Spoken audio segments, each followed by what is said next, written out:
Mi nombre es Javier Mendoza.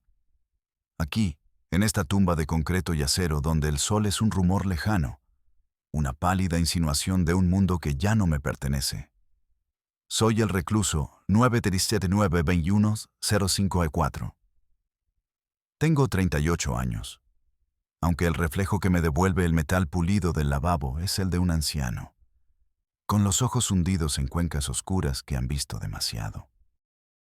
Cumplo una cadena perpetua, sin el más mínimo susurro de libertad condicional, en la penitenciaría de máxima seguridad ADX, Florence, en Colorado. El lugar al que el gobierno de Estados Unidos envía a la gente que quiere borrar del mundo, a los fantasmas que ya no deben caminar entre los vivos. El calor seco de Irapuato, el olor a tierra mojada de la Sierra de Guanajuato después de un aguacero, son espectros que a veces me visitan en sueños, tan vívidos que al despertar el frío de la celda se siente como una bofetada. Durante casi 5 años, desde el día en que dejé de ser un hombre para convertirme en una herramienta de precisión, fui la sombra, el escudo humano, el perro de presa de Luis, el hijo mayor de José Antonio Yepes Ortiz. El mundo entero lo conoce por su apodo de guerra, el Marro, el patrón y señor absoluto del cártel de Santa Rosa de Lima. Hoy, desde este agujero de silencio y desesperanza del que sé con certeza matemática que nunca saldré, he decidido que la verdad, mi verdad, tiene que encontrar una grieta por la cual escapar. Porque todo lo que ustedes creen saber, todo lo que los noticieros vomitaron noche tras noche en sus pantallas sobre la guerra que ahogó en sangre a mi estado, es una farsa monumental. Una construcción conveniente. Una cortina de humo tan densa que ocultó una herida mucho más profunda, más íntima y más podrida. La guerra que convirtió el próspero Bajío en un cementerio sin nombre, la que enfrentó a muerte al CSRL con los Jaliscos de Mencho. No fue por el control de los ductos de Pemex, aunque el Huachicol era el torrente sanguíneo que alimentaba a la bestia. No fue por la plaza, no fue por las rutas de la droga, no fue por la extorsión a los aguacateros y empresarios. Esos eran los síntomas, el estruendo inevitable de la maquinaria de muerte una vez puesta en marcha. La verdadera razón, la chispa que encendió la pradera y la convirtió en un infierno inextinguible, fue infinitamente más simple, más primitiva, más jodidamente humana y por lo tanto, 1000 veces más aterradora. Fue por una mujer. Fue una puta venganza personal que se nos fue de las manos. Una disputa de machos encabronados que ambos bandos tuvieron que disfrazar de guerra estratégica por el territorio, para poder justificar ante su propia gente, ante sus propios sicarios, la carnicería que estaban a punto de desatar. Yo lo sé porque yo estuve ahí. Vi la primera mirada de odio. Escuché la primera amenaza susurrada.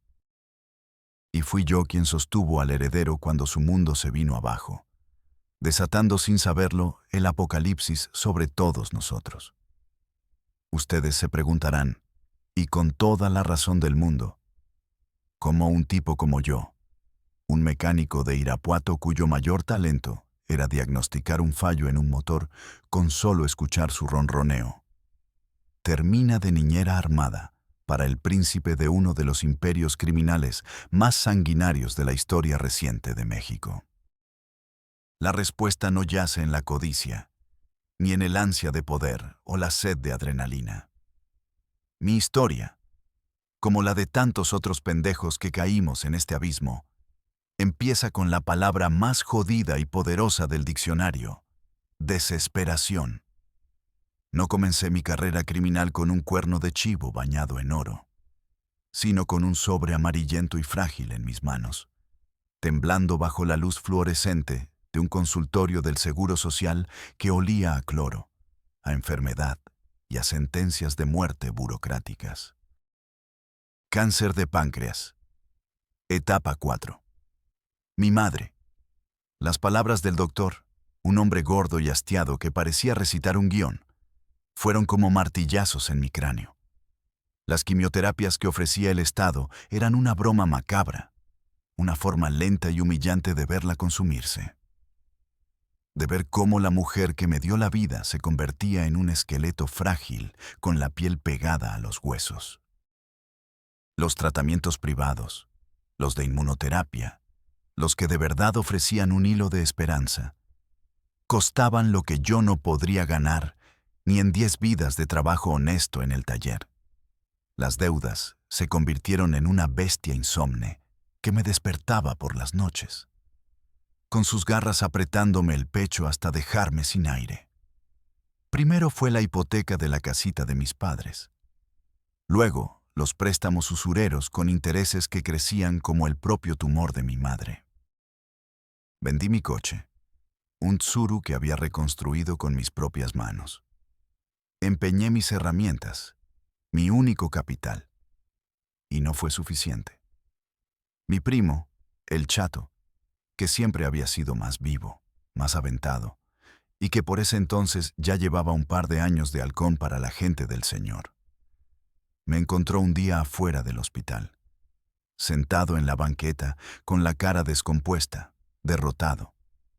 Le conté todo, con la voz rota, sin poder contener las lágrimas de pura impotencia. No me juzgó, no me dio falsas esperanzas ni palmadas en la espalda. Solo escuchó, con esa calma suya de quien ya ha visto lo peor del mundo, asintió, y me citó al día siguiente en un taller desmantelado en las afueras de Villagrán, el corazón del territorio del cártel. Hay un jale, güey, me dijo, pasándome un cigarro. Es nomás llevar unas madres de aquí para allá. Es rápido y pagan bien. Con eso sacas a tu jefa de apuros en chinga. Qué mentira tan grande y tan seductora. Nunca es nomás eso. Empecé moviendo coches robados de Querétaro a Celaya. Después paquetes de cocaína escondidos en compartimentos secretos que yo mismo ayudaba a construir. Luego, mochilas repletas de fajos de billetes, el fruto de la extorsión. Cada entrega era un nudo más en la garganta, un sudor frío recorriéndome la espalda en cada retén de la Federal, mi corazón martilleando contra mis costillas. Pero el dinero llegaba, puntual, en efectivo, sin preguntas.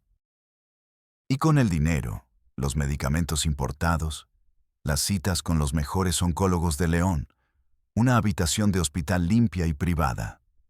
Por primera vez en meses, mi madre sonrió. Una sonrisa débil pero genuina. Y esa sonrisa compró mi alma al diablo sin que yo me diera cuenta. Pronto el trabajo cambió. Me dieron un radio Nextel. El zumbido de ese aparato se convirtió en la banda sonora de mi vida. Y una escuadra corta. Una Glock calibre .40 que al principio me pesaba en la cintura, como un ancla de plomo. Un recordatorio constante y frío de la línea que había cruzado para siempre. Mi trabajo escaló. Ya no era solo un chofer. Ahora, cuidaba el perímetro. Mientras otros trabajaban, un eufemismo para secuestrar, torturar o ejecutar, en una casa de seguridad, yo vigilaba la calle desde un coche con vidrios polarizados, con el corazón en la boca, reportando por radio cualquier movimiento sospechoso, cualquier coche que pasara más de una vez. Descubrí que era bueno para eso.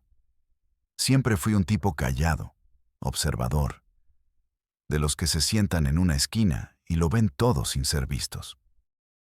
Aplicaba la misma lógica que con los motores. Escuchaba el ritmo de la calle. Detectaba el ruido anómalo, la vibración extraña, el detalle que no encajaba. No hacía preguntas, no me metía donde no me llamaban. Cumplía mis órdenes con una eficiencia fría y cobraba mi paga.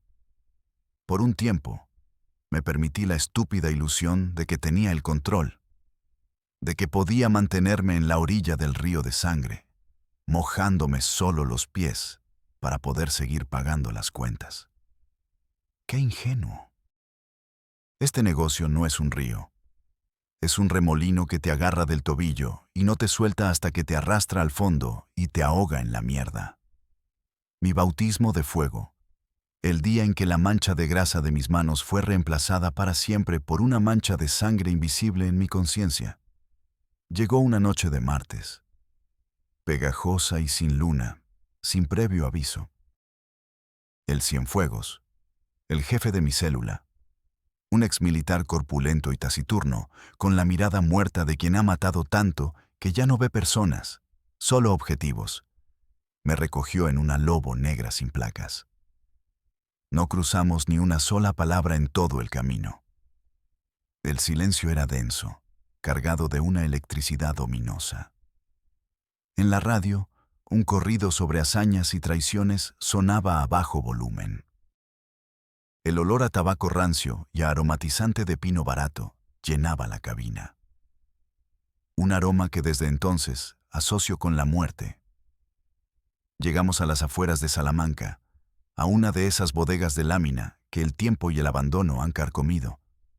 Un esqueleto de metal en medio de la nada. El aire olía a óxido, a guano de rata y a algo más. Algo metálico y dulzón que mi cerebro se negaba a identificar, pero que mi instinto reconocía como sangre seca. Dentro, bajo la luz parpadeante y amarillenta de un único foco que colgaba de un cable, un hombre estaba amarrado a una silla de metal. Tenía la cara tan hinchada y amoratada que era imposible adivinar su edad o sus facciones. Era una masa informe de carne magullada. Un ojo estaba completamente cerrado por la hinchazón, el otro, inyectado en sangre, me miraba con una expresión que iba más allá del miedo. Era una resignación absoluta, el vacío de un animal que sabe que ha llegado al matadero. Este es un chapulín, nos explicó el Cienfuegos con un desdén que helaba los huesos mientras escupía en el suelo de tierra. Uno de esos pendejos que se creen muy listos y andan ordeñando los ductos por su cuenta, sin pagar la cuota de piso al cártel. Un ladrón robándole a ladrones. Se acercó a la parte trasera de la camioneta, revolvió entre unas lonas y sacó un AR-15. Me lo tendió, con la culata por delante. El metal estaba frío, pesado, brutalmente indiferente a lo que estaba a punto de suceder. Su voz resonó en la bodega vacía, plana y sin emoción. Te hemos estado observando, Sombra. Eres bueno, eres callado, cumples. Pero necesitamos saber si tienes lo que se necesita para dar el siguiente paso. O demuestras ahora mismo que sirves para esto, o te quedas aquí a hacerle compañía. Se me secó la boca. El mundo se redujo a ese espacio claustrofóbico, al zumbido del foco y al sonido de mi propia respiración, entrecortada y ruidosa. El corazón me golpeaba las costillas con la fuerza de un mazo, un tambor salvaje que ahogaba cualquier pensamiento racional, cualquier súplica de mi conciencia. Vi los ojos del hombre. En ellos no había odio, ni desafío, solo el terror puro y animal de una criatura que va a morir. Y en ese instante, en esa fracción de segundo que se sintió como una eternidad, comprendí la única y brutal ley de este universo. O eres el martillo o eres el clavo. No hay punto medio. No hay neutralidad. No hay observadores. Cerré los ojos, un acto cobarde para no ver el rostro del hombre, y apreté el gatillo. El estruendo fue apocalíptico, un rugido que me llenó los oídos y me sacudió hasta la médula de los huesos. El retroceso del arma casi me tira hacia atrás. Disparé sin control, en un trance de pánico, vaciando el cargador entero en una ráfaga que pareció durar una vida. Cuando el último casquillo cayó al suelo con un tintineo metálico, el silencio que siguió fue más ensordecedor y violento que el tiroteo. Abrí los ojos. El hombre ya no estaba sentado. La silla estaba volcada. Solo había un cuerpo destrozado, inerte, y un olor acre a pólvora, sangre caliente y orina que se me pegó en la nariz durante semanas. No sentí nada. Ni orgullo, ni asco, ni remordimiento. Solo un vacío inmenso, un hueco helado en el centro de mi pecho. Esa noche, en esa bodega olvidada por Dios, Javier Mendoza, el mecánico que arreglaba coches para pagar las medicinas de su madre, murió. Y en su lugar nació el Sombra, un fantasma con un rifle en las manos. Mi eficiencia y esa frialdad recién descubierta me abrieron las puertas. Dejaron de verme como un simple mandadero. Vieron en mí una herramienta confiable, alguien que no duda, que no pregunta. Unas semanas después, mientras supervisaba una entrega de combustible robado, me llegó la orden por el radio. Sombra, repórtate en el rancho principal. El señor quiere verte, ya. Iba a conocer a El Marro en persona. En el camino, mi mente proyectaba imágenes sacadas de las narcoseries. Un tipo extravagante, con cadenas de oro y tigres en el jardín. La realidad, como siempre, fue mucho más desconcertante y peligrosa. José Antonio Yepes Ortiz era un hombre de rancho hecho y derecho, de botas polvorientas, camisa a cuadros fajada en el pantalón vaquero y una gorra de béisbol. Desconfiado, de pocas palabras, con una mirada penetrante que parecía escanearte el alma, buscando grietas, debilidades, cualquier indicio de traición. Pero lo que más me sorprendió, lo que reconfiguró mi entendimiento de todo, fue que su principal preocupación, el eje sobre el que giraba todo su universo, no era la guerra. No era el negocio del huachicol. No era la expansión territorial. Era su familia, su clan. El cártel no era una empresa, era una extensión de su casa, una monarquía feudal construida sobre la lealtad inquebrantable de la sangre. Y en el centro absoluto de esa monarquía, el sol alrededor del cual orbitaban todos los planetas, estaba su hijo, Luis, el Junior, el príncipe heredero. Era un muchacho de 20 y pocos años, criado en una burbuja de violencia y dinero ilimitado, con la arrogancia insolente de quien nunca ha escuchado un no en su vida, pero con una inseguridad tan palpable que casi podías olerla, un miedo constante a no estar a la altura del apellido.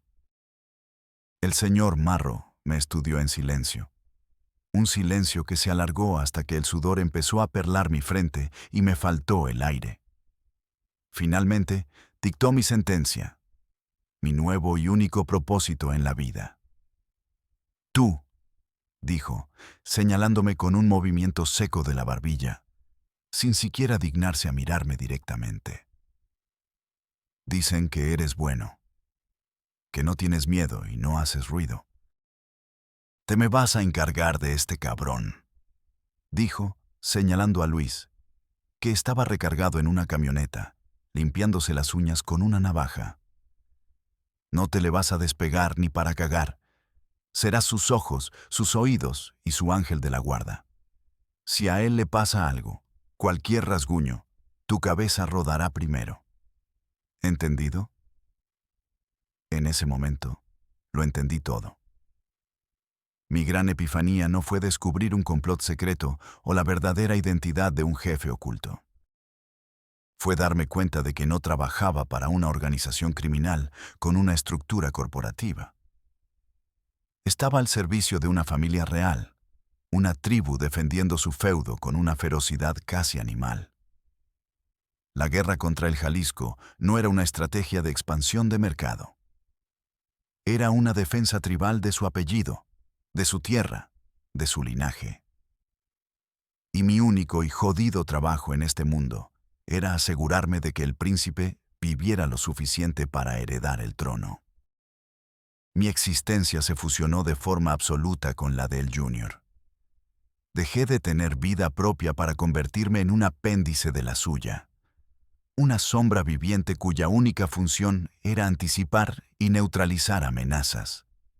Si él comía en un restaurante, yo no probaba bocado. Apostado en la entrada o en una mesa cercana, fingiendo hablar por teléfono mientras mis ojos escaneaban cada coche que pasaba, cada rostro que se acercaba, cada movimiento fuera de lo común. Si él se iba de fiesta a un antro, yo era la figura inmóvil en la esquina más oscura del reservado, bebiendo agua mineral toda la noche, con los sentidos amplificados por la tensión, observando las manos, las miradas, la postura de cada persona en el lugar. Mi universo se redujo a la evaluación constante de amenazas potenciales.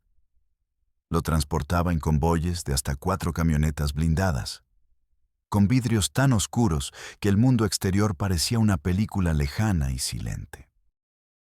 Íbamos a palenques clandestinos en rancherías perdidas, donde se apostaban millones de pesos en peleas de gallos.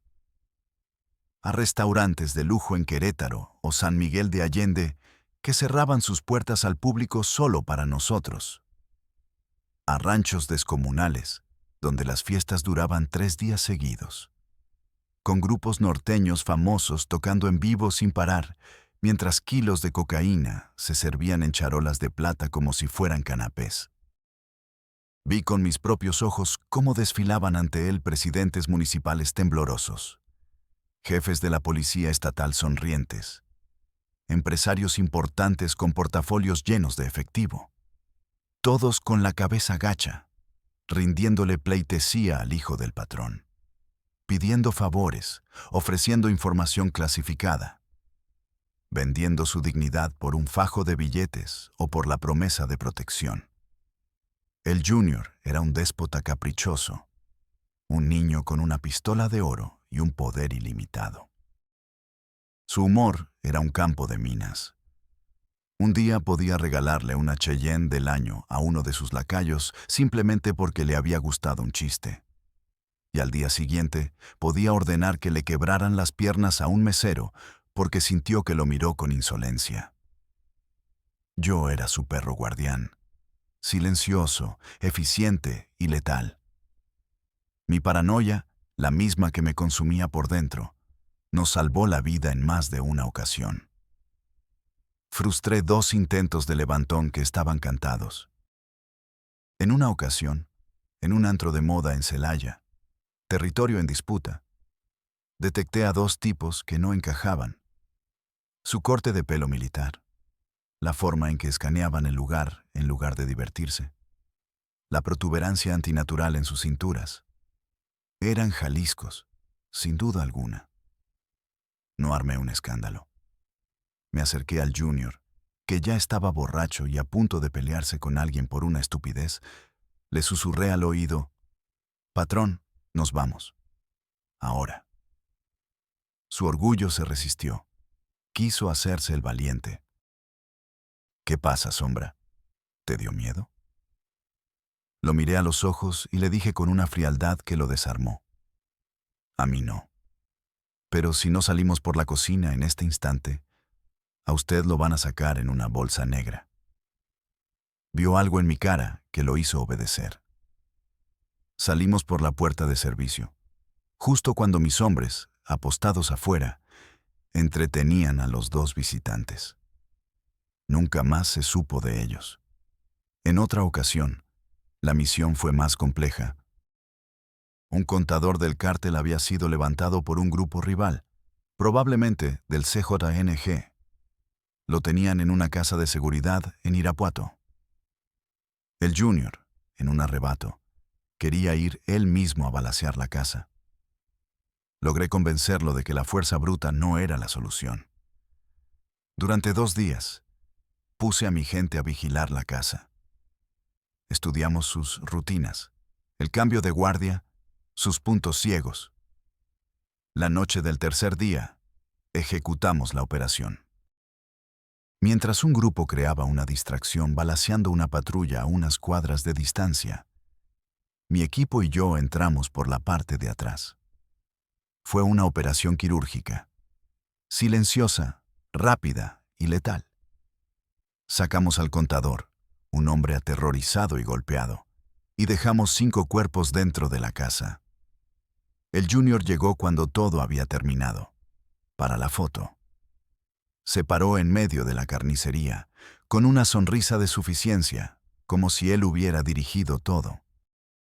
Esa noche, mientras limpiaba la sangre de mi cara, solo sentía que la soga invisible alrededor de mi cuello se apretaba un poco más. Mi frialdad en el combate y mi lealtad incondicional me ganaron su confianza absoluta. Dejé de ser solo su guardaespaldas para convertirme en una especie de confesor. En las largas noches de insomnio, atrincherados en alguna casa de seguridad, con el olor a pólvora todavía flotando en el aire, me contaba sus miedos. Anhelaba la aprobación de su padre. Quería ser más grande, más temido que él. Pero al mismo tiempo le aterrorizaba la idea de no estar a la altura, de ser solo una pálida sombra.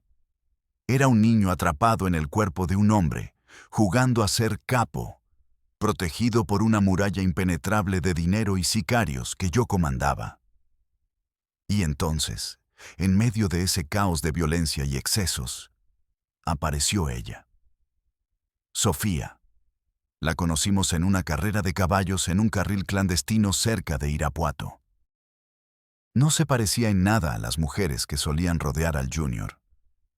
No era una buchona con cuerpo de silicona y ropa de marca. Era una estudiante de arquitectura de una familia acomodada de Celaya, completamente ajena a nuestro mundo. Era elegante sin esfuerzo, con una inteligencia en la mirada y una sonrisa tranquila que parecía capaz de calmar cualquier tormenta. El Junior quedó hipnotizado. Se obsesionó. Por primera vez en todo el tiempo que pasé a su lado, lo vi actuar no como el hijo de un narco, sino como un simple muchacho enamorado. Le enviaba arreglos florales tan grandes que no cabían por la puerta. Mandaba cerrar salas de cine enteras para que pudieran ver una película a solas. La llevaba a cenar a lugares donde la cuenta ascendía a cientos de miles de pesos. Y ella, poco a poco, quizás deslumbrada por esa atención desmedida, o quizás genuinamente atraída por el niño herido que se escondía bajo la fachada de matón, pareció corresponderle. Por un breve y estúpido momento, hasta yo llegué a pensar que quizás ella podría ser su salvación, que su influencia podría alejarlo del abismo. Pero el infierno tiene muchas puertas de entrada y casi ninguna de salida. El problema, el nudo gordiano de toda esta tragedia, era que Sofía tenía un pasado, un exnovio. Y no era un exnovio cualquiera, no era un compañero de la universidad. Era un tal Ricardo, apodado El Chacal, un jefe de sicarios en pleno ascenso dentro de la estructura del cártel Jalisco Nueva Generación, precisamente en su bastión, Celaya.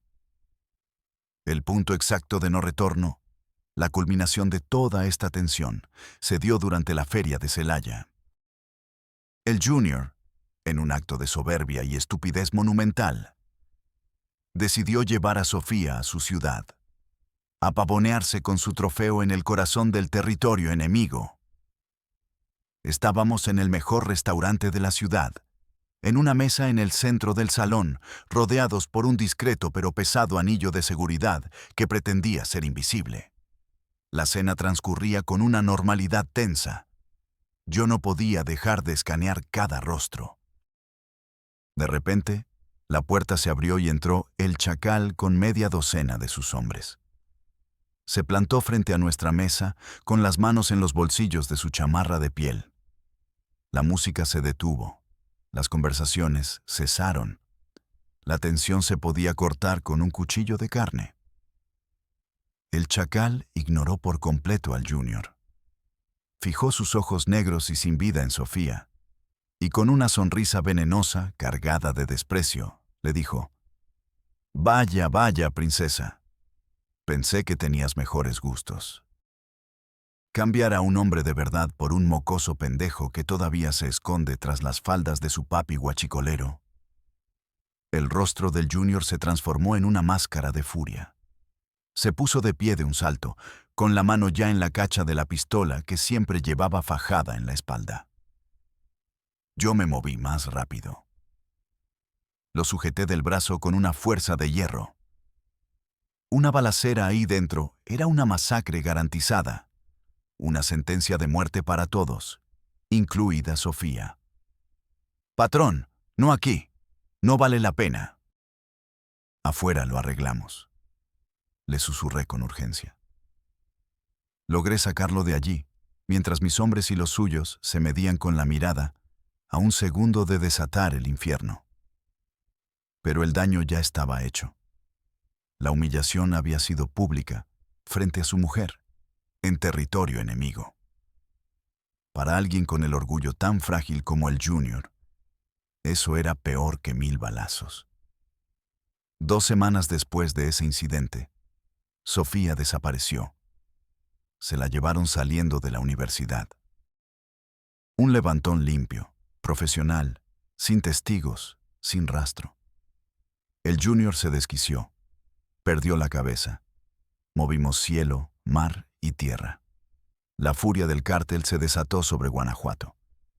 Levantamos y torturamos a decenas de halcones y distribuidores del Jalisco.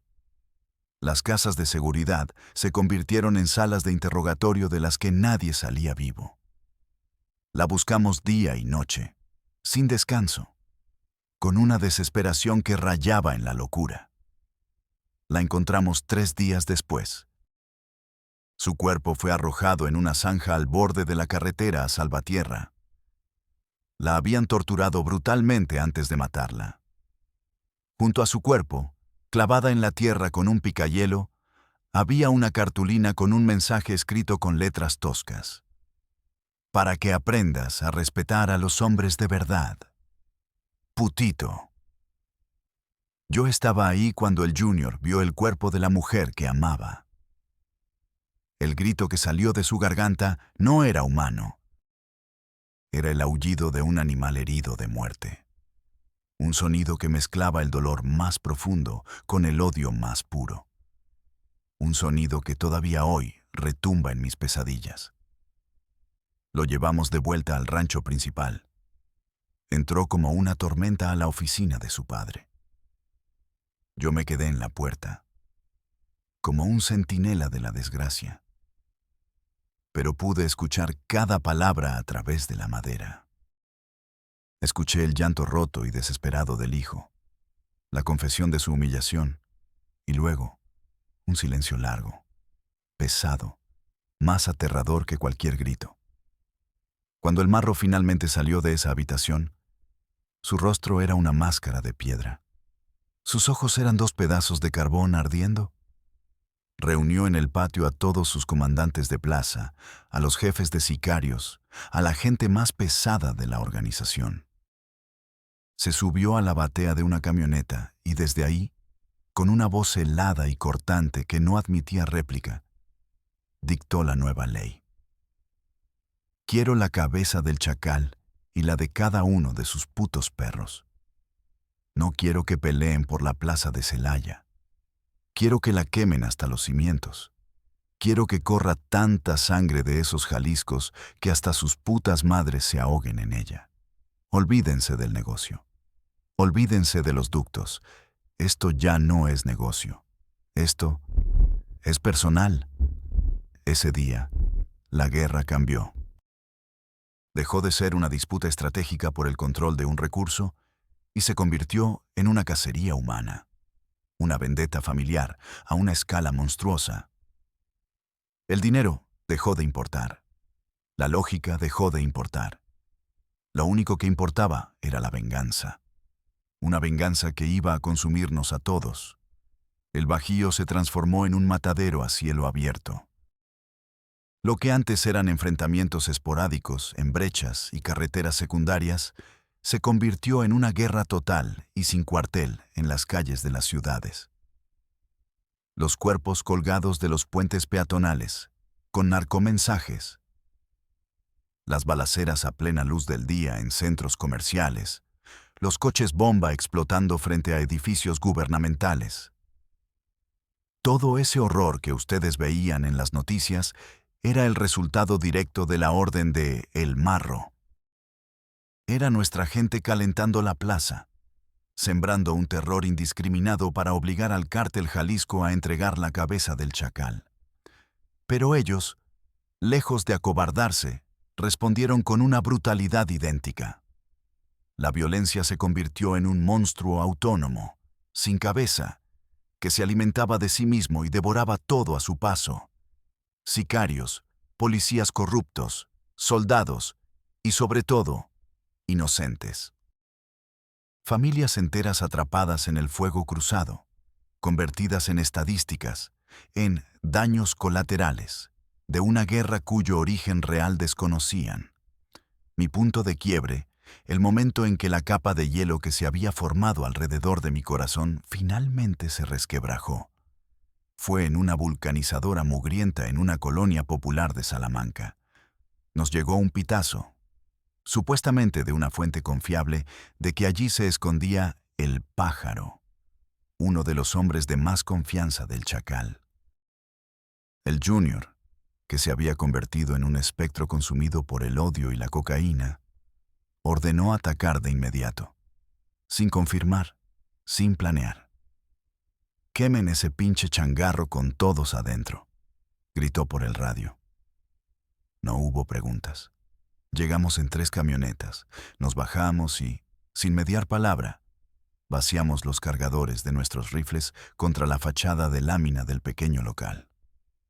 Rociamos el lugar con cientos de balas de alto calibre durante un minuto que se sintió eterno. El estruendo era ensordecedor. Cuando el tiroteo finalmente cesó y entramos pateando la puerta, lo que vi me destrozó por dentro. El tipo que buscábamos no estaba allí. En su lugar, en medio de un charco de sangre y aceite de motor, yacían los cuerpos del dueño del negocio, un hombre mayor con las manos todavía llenas de grasa, y su nieto, un niño de no más de 8 o 9 años, que aún abrazaba un balón de fútbol desinflado y perforado por las balas. Estaban acribillados. El niño llevaba puesta la camiseta verde de la selección nacional. Vi sus pequeños zapatos de plástico manchados de sangre. Y en ese preciso instante, la cara de ese niño inocente se superpuso con la de mi propio sobrino. Vi la imagen de mi madre, rezando cada noche por el alma de su hijo perdido. Todo el castillo de naipes que había construido en mi mente para justificar mis acciones, la enfermedad de mi madre, la lealtad al patrón, la simple supervivencia, se derrumbó con la fuerza de un huracán. Toda esta masacre, ¿por qué? ¿Por el orgullo herido de un niño rico que jugaba a ser capo? ¿Por una guerra personal que estaba aniquilando a gente que no tenía absolutamente nada que ver? Busqué con la mirada al Junior. Él ni siquiera se había bajado de la camioneta blindada. Cuando me acerqué y le informé por la ventanilla que nos habíamos equivocado de objetivo, que habíamos matado a 2 civiles, se limitó a encogerse de hombros, con los ojos vidriosos y la mandíbula tensa. «Daños colaterales», dijo, con una frialdad que me congeló la sangre en las venas. «Que les sirva de mensaje a todos los que ayuden a esos Jaliscos de mierda». Esa noche no pude dormir. Por primera vez en años, sentí miedo. No miedo a morir en una balacera. Ese era un riesgo que había aceptado hacía mucho tiempo. Era un miedo más profundo, más aterrador. El miedo a la persona en la que me había convertido. Al monstruo que me devolvía la mirada desde el espejo. Decidí que tenía que salir. Tenía que escapar de ese infierno antes de que esa oscuridad me consumiera por completo y para siempre. Salir de una organización como el Cártel de Santa Rosa de Lima no es como renunciar a un trabajo de oficina. No presentas una carta de renuncia y te vas con una liquidación. Sabía demasiado. Conocía las caras, los nombres clave, las rutas de trasiego, la ubicación de las casas de seguridad, las redes de corrupción con la policía. Yo era un archivo andante, una bomba de tiempo. Mi cabeza tenía un precio incalculable, tanto para nuestros enemigos como para mis propios patrones, si alguna vez sospechaban de mi lealtad. Empecé a planear mi huida en el más absoluto secreto. A lo largo de los años, había logrado amasar una cantidad considerable de dinero, guardado encaletado en un lugar seguro. Usé una pequeña parte para contactar a un pollero de confianza que a su vez me puso en contacto con alguien que fabricaba identidades falsas de alta calidad. Mi plan era simple y arriesgado: obtener una nueva identidad, cruzar la frontera por el desierto de Sonora hacia Arizona y desaparecer en Estados Unidos. Empezar de cero en alguna ciudad donde nadie conociera mi nombre ni mi pasado. Fui descuidado. La paranoia constante que me había mantenido vivo durante tantos años me abandonó en el momento más crucial. Cometí el error fatal de confiar en la sangre. Contacté a la única persona en el mundo en la que creía poder confiar ciegamente. Mi primo, el Chato, el mismo que me había metido en esto. Estaba desesperado. Necesitaba algo de dinero en efectivo de inmediato para el viaje y él me debía varios favores. Le pedí ayuda. Le conté una versión diluida de mi plan. Fue mi sentencia de muerte. No calculé que él ya estaba demasiado hundido, demasiado aterrorizado por la paranoia del cártel. Para salvar su propio pellejo, para ganar puntos con los jefes, fue directamente a delatarme. Me vendió por 30 monedas de plata. La traición fue rápida, silenciosa y eficiente. 2 días después, mientras esperaba en la habitación de un motel de carretera de mala muerte en San Luis Potosí, la puerta de mi cuarto voló en pedazos, arrancada de sus bisagras por una patada. No eran los federales, no era el ejército, no eran los Jaliscos, eran ellos, mi propia gente. Me rodearon en un silencio sepulcral, con los cañones de sus rifles apuntándome a la cara. Al frente estaba el Cienfuegos, el mismo hombre que me había dado el rifle en mi bautismo de sangre. No hubo gritos, no hubo reproches, ni siquiera una pregunta. Solo una calma aterradora que presagiaba lo peor. Me llevaron a una casa de seguridad en las afueras. Durante el trayecto, encapuchado y esposado, me preparé para lo inevitable. Una sesión de tortura seguida de una bala en la nuca y una tumba anónima en el desierto. Pero tenían otros planes para mí. El Marro y el Junior ya sentían la presión del gobierno federal como nunca antes. El operativo Golpe de Timón estaba en pleno apogeo y el cerco se cerraba sobre ellos. Necesitaban desesperadamente una distracción, un chivo expiatorio de alto perfil para aventarle a los federales y desviar la atención. Y yo, el hombre que conocía todos los secretos del heredero, su sombra, era el candidato perfecto. Me ofrecieron un trato en una habitación oscura y húmeda. O me mataban ahí mismo, lenta y dolorosamente, o me entregaban. El plan era filtrar una ubicación anónima a la Marina. Dirían que un importante jefe de sicarios y operador financiero, el Sombra, se escondía allí. Me convertirían en un trofeo para el gobierno, en una victoria mediática para el presidente. A cambio, ellos ganarían un respiro, un tiempo precioso para reorganizarse y desaparecer. Te vamos a dar una oportunidad de vivir, Sombra. Aunque sea encerrado en una jaula para siempre, es más de lo que mereces por traidor. Me dijo el Cienfuegos con una sonrisa torcida. No era una elección, era una burla cruel. Al amanecer del día siguiente, me dejaron en una casa vacía a las afueras de Dolores Hidalgo. Me quitaron las esposas y me dejaron un par de armas largas sobre una mesa para que la escena pareciera real, para que pareciera que había habido un enfrentamiento. Horas después, el estruendo de los rotores de 2 helicópteros Black Hawk de la Marina rompió el silencio del amanecer. No opuse resistencia. Arrojé el arma por la ventana y salí al patio con las manos en la nuca. Mi guerra, por fin, había terminado. Y aquí estoy. Recluso 979-21-05-4, encerrado 23 horas al día en una celda de 2 por 3 metros en el lugar más seguro y solitario de la Tierra. Me extraditaron a Estados Unidos en un tiempo récord por cargos federales de narcotráfico, lavado de dinero y conspiración para cometer homicidio. El gobierno mexicano se lavó las manos, feliz de entregar un trofeo de alto perfil. Para ellos, yo era solo otro sicario sanguinario. Para el cártel, fui una pieza de ajedrez sacrificable, una distracción útil que cumplió su propósito. Mi vida, la de verdad, la de Javier Mendoza, se acabó el día que apreté aquel gatillo en esa bodega de Salamanca.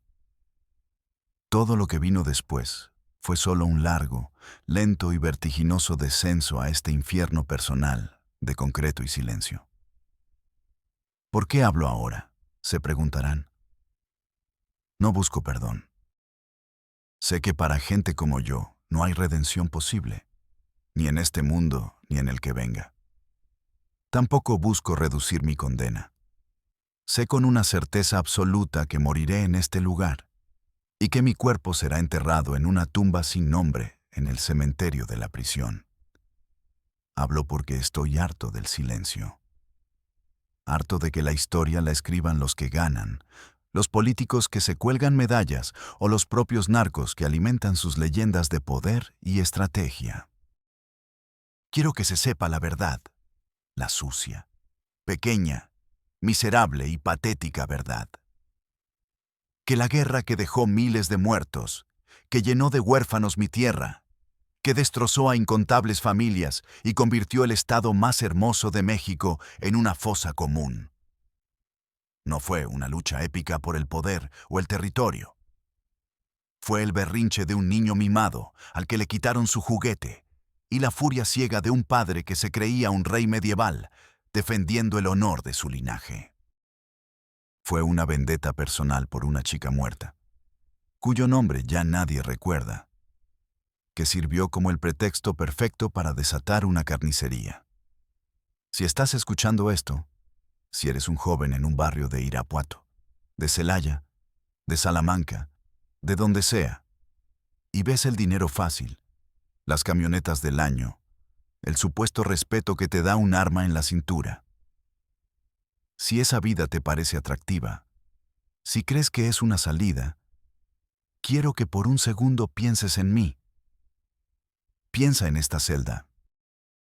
Piensa en las paredes blancas que no puedes tocar. Piensa en el niño de la vulcanizadora con su camiseta de la selección. Piensa en el rostro de Sofía. En este mundo no hay honor, no hay gloria, no hay lealtad. Es una máquina de moler carne que te seduce. Te utiliza hasta que no queda nada de ti y luego te escupe. Ya sea a una zanja en una carretera olvidada o a una jaula de máxima seguridad como esta. Te prometen el mundo y lo único que te dan es un boleto sin regreso al infierno. Y créeme cuando te digo esto, el infierno es mucho más frío y solitario de lo que te cuentan en los corridos. Es el silencio absoluto de una celda en Colorado, a miles de kilómetros de todo lo que alguna vez amaste, donde lo único que te queda es el eco interminable de tus errores y el recuerdo fantasmal de todas las vidas que destruiste. empezando por la tuya.